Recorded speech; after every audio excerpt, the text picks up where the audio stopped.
आज इव्हिनिंगची सुरुवात झाली माझी चहापासून. गरमागरम चहा घेतला आणि आता कोणती पण गोष्ट असेल ना ती आम्ही एकमेकांना शेअर करतो आणि शेअर झाल्याच्या नंतर चीअर्स करून मगच आमच्या घशाखाली उतरते.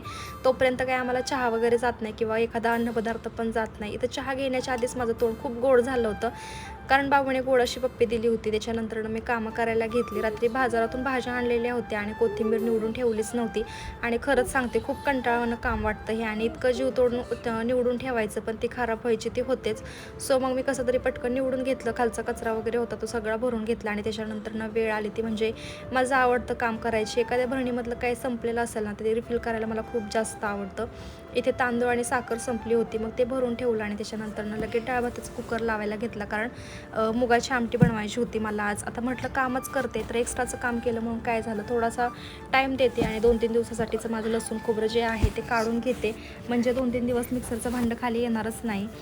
इथे छान भाजी पण तयार होती. तोपर्यंत हे सगळं डब्यामध्ये पॅकबंद डब्यामध्ये भरून घेतलं.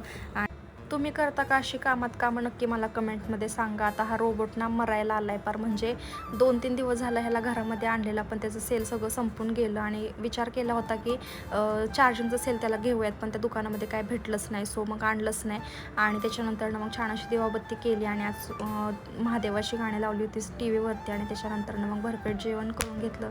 चला, व्हिडिओ आवडला असेल तर लाईक करा. भेटू